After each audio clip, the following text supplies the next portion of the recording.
Ini adalah limbah pabrik minyak kelapa sawit yang merupakan residu dari seluruh proses pengolahan tandan buah segar kelapa sawit di pabrik. Limbah yang dihasilkan tersebut akan mengalir menuju kolam limbah. Limbah yang tertampung di dalam kolam tersebut diberi nama Palm Oil Mill Effluent atau disebut POME.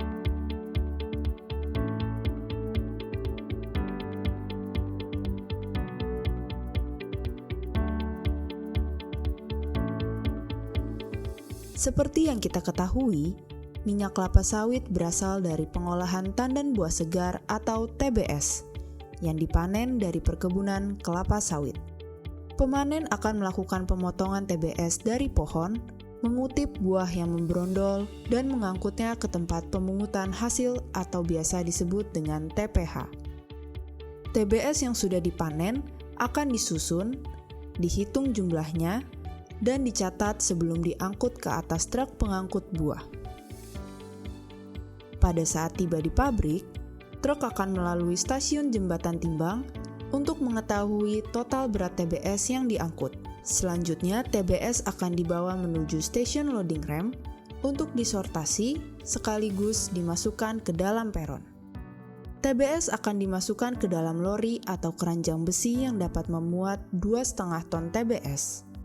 Lori yang sudah berisi TBS akan dimasukkan ke dalam sterilizer. Sterilizer yang digunakan adalah sterilizer horizontal yang menggunakan uap bertekanan tinggi untuk merebus TBS selama 60 hingga 90 menit agar buah menjadi matang dan terlepas dari tandannya sehingga minyaknya dapat mudah diekstraksi. Setelah di-steam, uap panas yang digunakan akan turun suhunya sehingga mengembun menjadi kondensat yang kemudian dibuang melalui sistem drainase menuju blowdown chamber dan selanjutnya ke bak sludge fat pit. Kondensat yang dihasilkan dari proses perebusan memiliki beberapa karakteristik khas, yaitu suhunya masih tinggi dan masih mengeluarkan uap. Cairan kondensat masih mengandung kotoran seperti minyak dan lumpur, serta memiliki bau khas akibat reaksi termal dari bahan organik yang dipanaskan. Kembali ke proses pengolahan, lori yang berisi TBS yang sebelumnya sudah direbus di stasiun sterilizer akan dibawa ke mesin tripler atau thresher untuk dipipil agar buah terpisah dari tandannya. Di stasiun ini, buah akan dijatuhkan ke konveyor untuk dibawa ke dalam drum silinder besar yang berputar. Putaran tersebut akan menyebabkan buah membrondol atau lepas dari tandan karena adanya gaya sentrifugal dan tumbukan di dalam drum tersebut. Hasilnya ada dua, tandan kosong dan brondolan buah.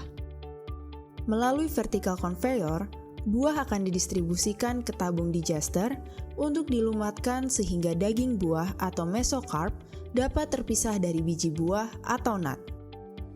Daging buah tersebut langsung dipres di screw press sehingga mengeluarkan minyak kasar.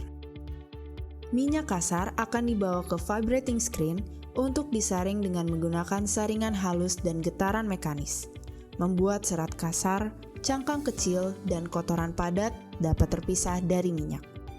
Selanjutnya, minyak akan dimurnikan melalui tahapan sand tram tank, lalu ke clarifier tank di stasiun klarifikasi, di mana minyak akan dipisahkan lagi dengan air, lumpur atau sludge, pasir, dan material lain yang masih terbawa dari proses sebelumnya.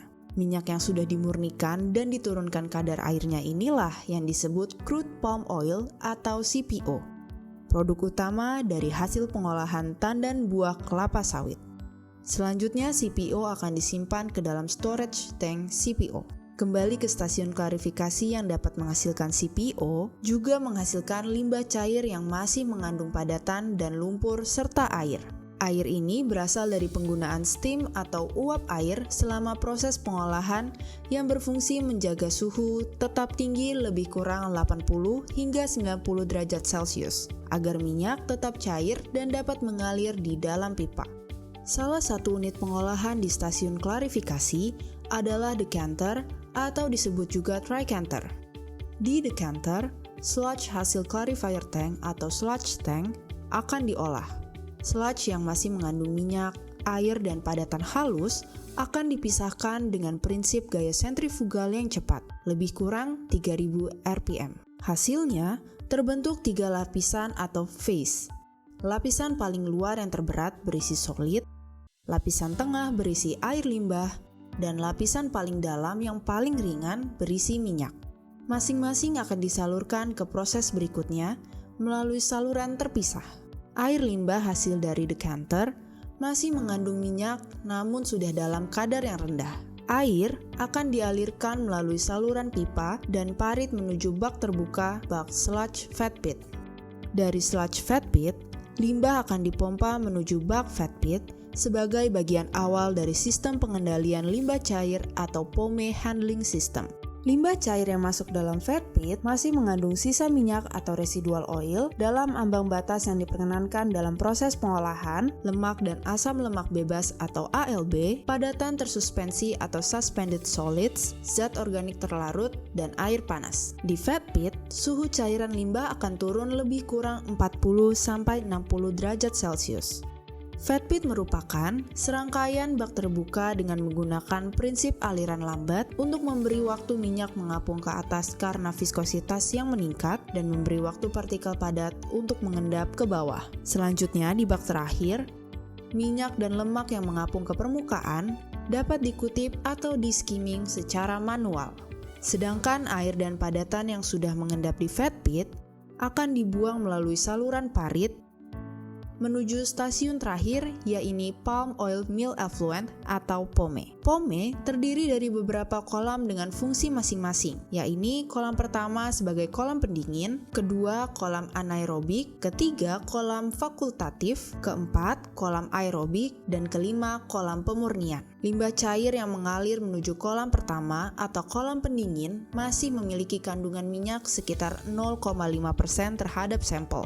Di kolam pertama, minyak yang ada berupa minyak bebas atau free oil, yang dapat mudah dilihat mengapung di permukaan, dan ada juga minyak emulsi atau emulsified oil yang terdispersi halus dalam air dan padatan.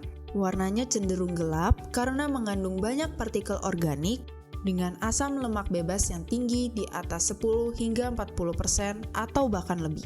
Untuk memudahkan proses pengumpulan minyak di kolam, disediakan hole trap atau lubang jebakan yang menampung minyak dari kolam yang setelah jumlahnya cukup dapat dipompakan ke tangki penyimpanan minyak POME yang nantinya akan dialirkan ke truk tangki melalui pipa untuk dijual.